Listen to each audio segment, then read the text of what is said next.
Są zawodnicy świetni, są mistrzowie świata i są tacy, którzy zmienili sposób, w jaki jeździ się na żużlu. Tomasz Gollob należy właśnie do tej ostatniej kategorii. Grand Prix było areną, na której Gollob przez wiele lat robił rzeczy, które dla innych były po prostu nieosiągalne. Jazda przy krawężniku, ataki w miejscach, gdzie nie było miejsca, kontrola motocykla na granicy fizyki. To nie były wyjątki, to był jego standard. W tym odcinku cofamy się do wyścigów, które najlepiej pokazują, dlaczego Gollob był postrachem całej stawki Grand Prix. Biegów, w których nie liczyły się nazwiska rywali, numery pól, ani presja trybun. Liczyła się tylko jedna rzecz. Jego wizja jazdy. To nie jest zwykła kompilacja. To przypomnienie momentów, w których Tomasz Gollob udowadniał, że Grand Prix może być sceną absolutnej dominacji jednego nazwiska, a niektóre z tych biegów do dziś budzą respekt. Zaczynamy od wyścigu, który idealnie pokazuje, kim był Gollob w swoim prime. Jeśli myślisz, że widziałeś już wszystko, zostań do końca. Zaczynamy. Miejsce 5. Gollob goes off the inside. Jason Crump, gate number 2 in blue. Nicky Pedersen, gate 3 in white.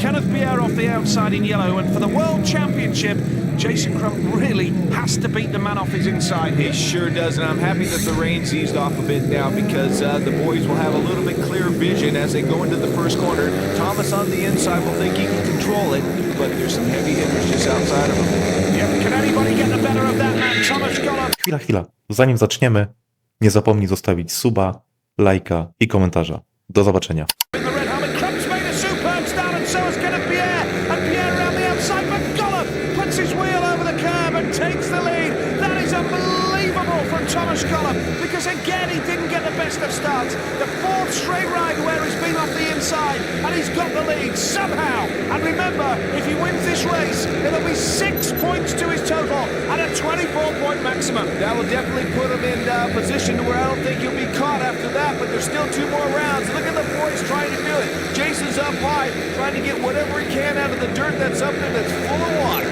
Yeah, brilliant stuff from Tomasz Gollob then. He got those 24 points in Toruń earlier this year, and this could well be the second time that he rocks to a maximum in the GP. Kenneth Pierre is in second place in yellow. He'd collect 4. Crump's having a go though. He's going high and wide in turns 1 and 2. In the final lap, and down the back straight he goes. But Tomasz Gollob is on his way to victory. Crump's having a go for second. Tomasz Gollob rocks to a 24-point maximum. Kenneth Pierre is second, Jason Crump gets third. That's enough for him to jump ahead of Jarek Hampel into second place in the world. Miejsce 4. A perfect 24-point score here. Hampel off gate 2, Crump off gate 3, and Rune Halter off the outside in yellow.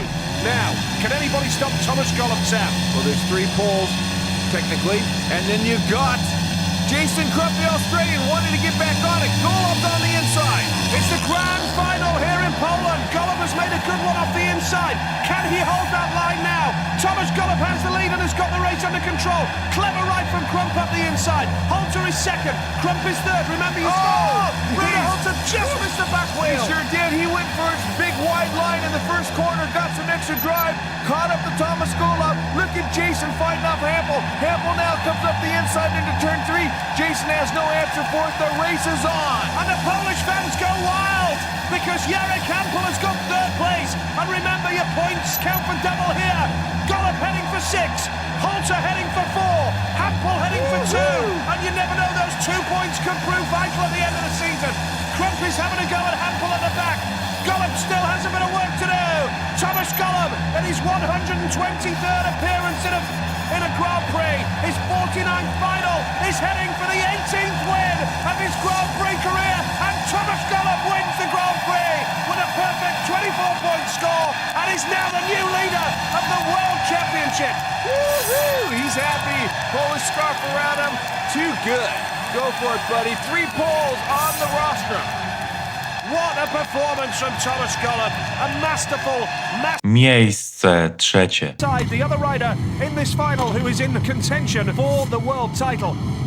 If Nicky wins the race and Chris Holder finishes last, Nicky will be a point behind Chris in the race for the world title. It's all to race for in the grand final here in Manila.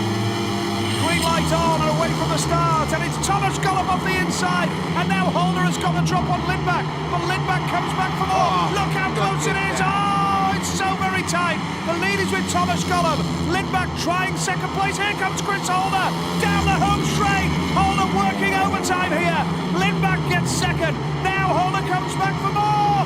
What a ride by Chris Holder. This is so intense. I can't believe how hard these guys are riding.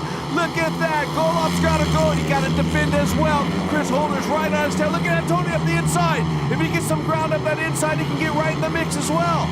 Yeah, super stuff, but Tomasz Gollob here is looking good for his first win of the season. Chris Holder second, Antonio Lindback is third.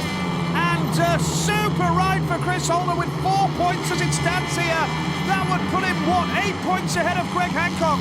Significantly, Nicky Pedersen trailing at the back. That's a disappointing result, but Tomasz Gollob wins the Scandinavian Grand Prix. He's the 8th winner in 10 rounds. 8 different winners in a Grand Prix series. That's unprecedented. Miejsce drugie. Hancock, Nicky Pedersen gate 3, Chris Harris off the outside, and we can now officially say that 3 of these 4 riders are all World Speedway champions. Yeah, fabulous lineup for the final tonight, and there's no question that Gollob will want to finish in style. Harris has been fantastic tonight. Some of the performances have been out of the top draw. Pedersen beginning to show much improved form. Away they go! And it's a good start from Chris Harris in yellow on the outside, but Gollob, the new world champion, has just been passed by Hancock. Hancock, the 1997 world champion, has the lead. Tomasz Gollob is second. Chris Harris is third. Nicky Pedersen trailing at the back. This promises to be some race now, because you can be sure that Gollob will be desperate to win on the night. Oh, Gollob the inside of Greg Hancock. Harris nearly collected him on the way through. Gollob brilliant somehow, getting to the front after a lap. Once again, that's where he's been the majority of the night. He now settles out in front. Hancock now pressured by Harris round the outside. Superb stuff from him. Yep, Chris Harris passes Greg Hancock, and now he's going to try and get after Tomasz Gollob. Is Gollob going to win his 20th victory in a Grand Prix? It's his 52nd final in his Grand Prix career. It's his 128th Grand Prix appearance tonight, and here he is, sat on top of the world as the new world champion. Going into the last lap, Gollob is going to win in style here tonight. Chris Harris well behind. Chris Harris has had some speed. Has he ever? Down the back straight, neck and neck. Oh, Gollob's had to respond. He roars the throttle on, right out to the fence, on the last corner. Now on the run to the line. Gollob gets it.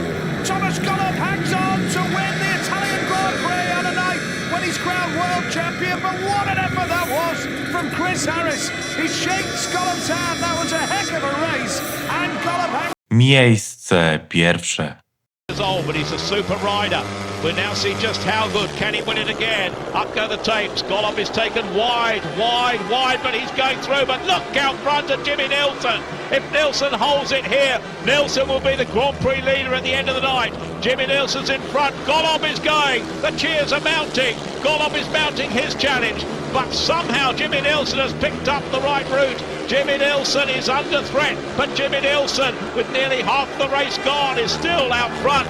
Can Tomasz Gollob do it? The challenge will be tough on Jimmy Nilsson. That's right. Can Jimmy just keep that speed up for long enough? Like I say, I don't think he's enjoying that very much, but if he can put this one good ride together, then he can win it. Thomas is trying everything he can round the outside. He did there and possibly looked up a little, but now he's got to try it again. But the poles are cheering. You can hear the noise now as Gollob tries to pick it up. Jimmy Nilsson goes into the last lap now, still in front. Tomasz Gollob is mounting that challenge. Look at him on the outside. Can he pick up the grip? It's all going to be on the final bend. Jimmy Nilsson is on. Gollob goes through. Nilsson comes back. Gollob goes too wide. Gollob will come again. Oh, on the line by half the wheel. It's Tomasz Gollob. Listen to the fans from Poland. They're jumping in the air. Jimmy Nilsson beaten by half the wheel. The lead changed hands twice on the final bend. And Tomasz Gollob, in the end, the winner. The Poles have gone mad. Could he be world champion-elect? Tomasz Gollob moves on to 65 Grand Prix points, and what a finish, what a finale, what a race, doing credit to the final. The checkered flag means a lot to 35,000 people in this stadium, and an awful lot of money, an awful lot of dollars to Poland's highest paid sportsman.